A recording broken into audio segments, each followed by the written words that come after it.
الحمد لله رب العالمين والعاقبة للمتقين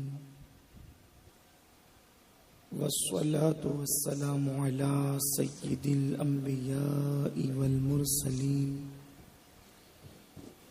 وعلى آله وأصحابه الطيبين الطاهرين أما بعد فأعوذ بالله من الشيطان الرجيم بسم الله الرحمن الرحيم إنما يريد الله ليذهب عنكم الرجس أهل البيت ويطهركم تطهيرا صدق الله العظيم.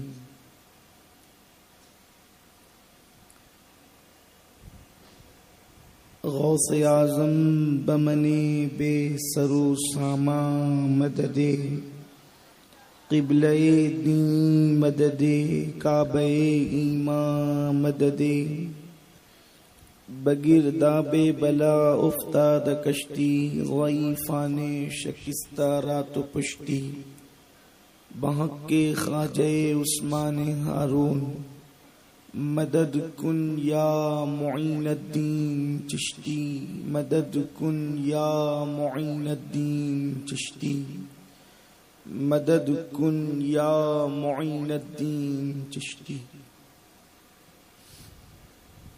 برادر بزرگ عالمی شہرت یافتہ ثنا خوان رسول بلبل باغ مدینہ الحاج قاری محمد رضوان خان صاحب و جملہ حاضرین ناظرین، السلام علیکم ورحمۃ اللہ وبرکاتہ.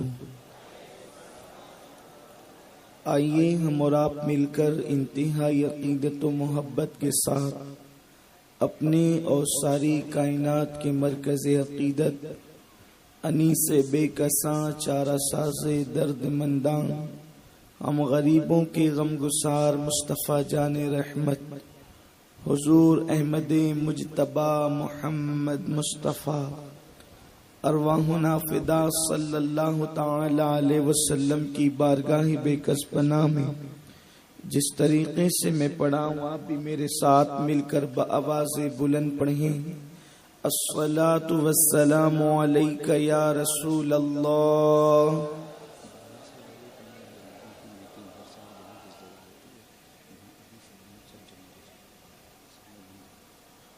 الصلاۃ والسلام علیک یا نبی اللہ. الصلاۃ والسلام علیک یا حبیب اللہ وعلی آلک واصحابک یا نور اللہ صلی اللہ تعالی علیہ وسلم. جو مبلغین باہر سے آئے ہیں ان کے لیے اعلان یہ ہے کہ ہر سال جس جگہ پر مبلغین کی میٹنگ ہوتی ہے وہاں پر مبلغین کی میٹنگ شروع ہو چکی ہے، اس لیے وہ وہاں تشریف لے جائیں. میرے پیارے آقا صلی اللہ تعالی علیہ وسلم کے پیارے دیوانوں، یہ سنی دعوت اسلامی کا سالانہ روح پرور سنی اجتماع جو ہر سال وادی نور میں ہوتا ہے، اس اجتماع کی خصوصیت یہ ہے کہ اس میں ہر عنوان پر خطابات ہوتے ہیں. یہاں آپ کو نماز کے عنوان پر بھی خطاب سننے ملے گا، عقائد و معمولات پر بھی، اولیاء اللہ کی عظمت پر بھی، حضور سید عالم صلی اللہ علیہ وسلم کی تعظیم پر بھی، اس لیے کہ یہ اہل سنت و جماعت کی سواد اعظم کی عالمی تحریک ہے. تو یہاں آنے والے کو معمولات، عقائد اور مراسم اہل سنت ساری چیزیں دینے کی کوشش کی جاتی ہے. تاکہ آنے والا اپنا ایمان بھی بچا سکے، عقیدہ بھی بچا سکے اور عمل کے معاملے میں مضبوط ہو کر بھی جائے۔ تو آپ نے بہت سارے خطابات سن لیے ہیں اور بہت سارے خطابات سننے بھی ہیں، اور مجھے جو حکم ملا ہے کہ آج کی اس نشست میں اہمیت اہل بیت پر کچھ معروضات کرنے کی سعادت حاصل کرنی ہے، اسی مناسبت سے میں نے قرآن مقدس کی اس آیہ کریمہ کی تلاوت کی ہے جس میں اللہ نے اہل بیت کی اہمیت کو بیان فرمایا ہے، اور استاذ زمن برادر اعلی حضرت یوں اہل بیت کی شان میں عرض کرتے ہوئے ارشاد فرماتے ہیں کہ کس زباں سے ہو بیان عز و شان اہل بیت، مدح گوئے مصطفیٰ ہے مدح خوان اہل بیت، ان کی پاکی کا خدائے پاک کرتا ہے بیان، ان کی کن کی ان کی پاکی کا خدائے پاک کرتا ہے بیان، آیے تطہیر سے ظاہر ہے شان اہل بیت، اور ان کے گھر میں بے اجازت جبرائیل آتے نہیں، ان کے گھر میں بے اجازت جبرائیل آتے نہیں، قدر والے جانتے ہیں قدر شان اہل بیت۔ ایک گھر کے علاوہ آپ کوئی اور ایسا گھر نہیں بتا سکتے جہاں فرشتے اجازت لے کر آتے ہوں، وہ گھر میرے نبی کا گھر ہے، ان کی اہل بیت کی شان ہے، ان کے گھر میں بے اجازت جبرائیل آتے نہیں، قدر والے جانتے ہیں قدر شان اہل بیت، اور سر کٹانا گھر لٹانا کوئی تجھ سے سیکھ جائے، سر کٹانا گھر لٹانا کوئی تجھ سے سیکھ جائے، جان عالم ہو فدا اے خاندان اہل بیت، جان عالم ہو فدا اے خاندان اہل بیت۔ میرے پیارے آقا صلی اللہ علیہ وسلم کے پیارے دیوانوں، اہل بیت کی محبت جان ایمان ہے، مقصود ایمان ہے، اسی لیے حضرت بیدم شاہ وارسی، سید بیدم شاہ وارسی رحمت اللہ علیہ یوں فرماتے ہیں، بیدم یہی تو پانچ ہے مقصود کائنات، بیدم یہی تو پانچ ہے مقصود کائنات، خیر النساء حسین و حسن مصطفیٰ علی، اگر یہ پھیل جائیں تو کائنات بن جاتی ہے، اور کائنات سمٹ جائے تو پنج تن پاک بن جاتے ہیں۔ میرے پیارے آقا صلی اللہ علیہ وسلم کے پیارے دیوانوں، اہل بیت کی محبت جان ایمان ہے، نشان ایمان ہے، شان ایمان ہے۔ میرے آقا صلی اللہ علیہ وسلم نے ایمان کی علامت اور ایمان کی کسوٹی قرار دیا ہے اہل بیت کی محبت کو۔ آقا کریم رؤوف الرحیم صلی اللہ علیہ وسلم ارشاد فرماتے ہیں کہ جس کے دل میں اہل بیت کی محبت ہوگی اسی کے دل میں ایمان ہوگا، اور جس کے دل میں اہل بیت کی محبت نہیں ہوگی اس کے دل میں ایمان نہیں ہوگا۔ آج لوگ عظمت صحابہ کی تو بات کرتے ہیں، لیکن میں ان سے پوچھنا چاہتا ہوں، اللہ اکبر، جو صحابہ اہل بیت کو اپنے کندھوں پہ چڑھاتے تھے ان اہل بیت کا ذکر لوگ کیوں نہیں کرتے؟ صحابہ جن پر درود پڑھتے تھے لوگ ان اہل بیت کا ذکر کیوں نہیں کرتے؟ دنیا کو بانٹنے کی کوشش کی جا رہی ہے، ایک طبقہ تو معاذ اللہ اہل بیت کا نام لے کر صحابہ کو گالیاں دیتا ہے، دوسرا طبقہ عظمت صحابہ کے جلسے کر کے اہل بیت کی مخالفت کی بات کرتا ہے۔ لیکن یہ سنیوں کا مقدر ہے، ہمارے ہاتھ میں صحابہ کا دامن بھی ہے، اہل بیت کا دامن بھی ہے، اسی لیے تو ہمارا امام یوں کہتا ہے، اہل سنت کا ہے بیڑا پار اصحاب حضور، نجم ہے اور ناؤ ہے اطرت رسول اللہ کی۔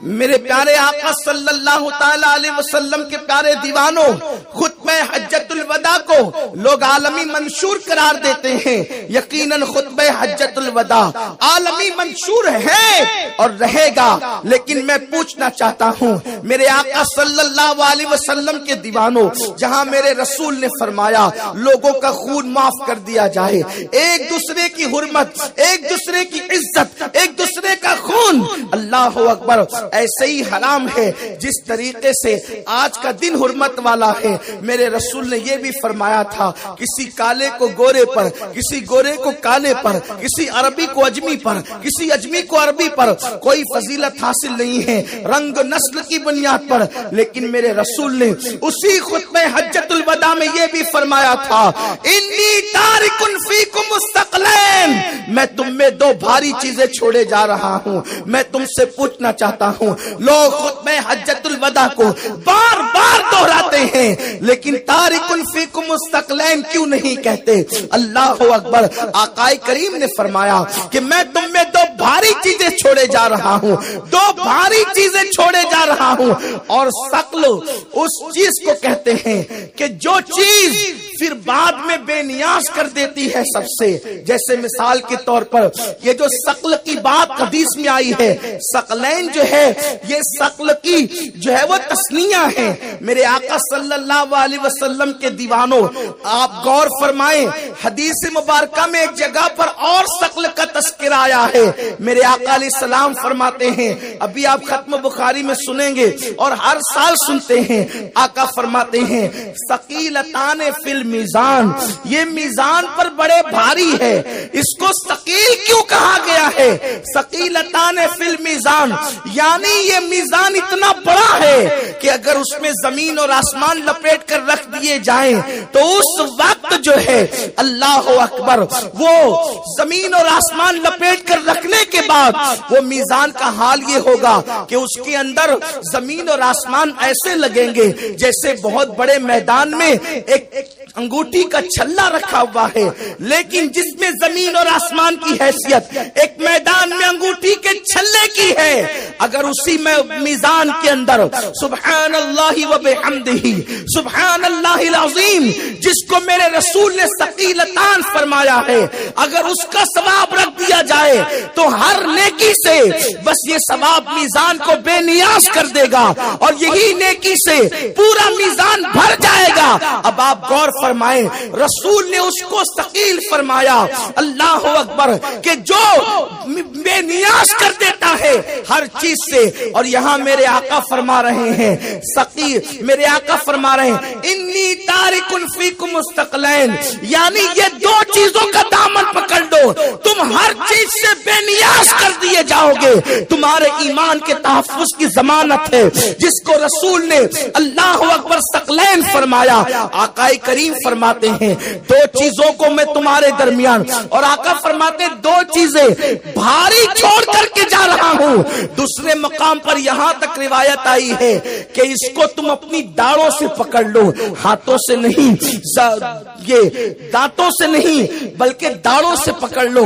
جو چیز ہاتھ سے پکڑی جاتی ہے اگر کوئی جھٹکا دے تو چھین لیتا ہے، جو چیز آگے کے دانت سے پکڑی جاتی ہے اگر کوئی طاقتور چھیننا چاہے تو چھین سکتا ہے، لیکن اگر آپ کسی چیز کو داڑوں سے پکڑیں گے تو چھیننے والا چھین نہیں سکتا۔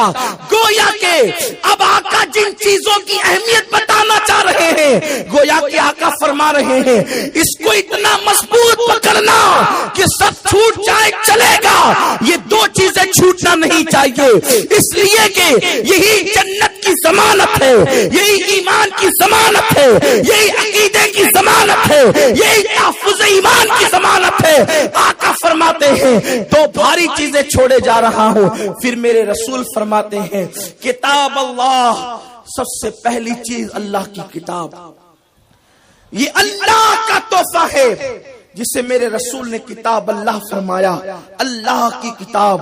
اور اس کے بعد پھر فرماتے ہیں کتاب اللہ و اطرتی اہل بیتی،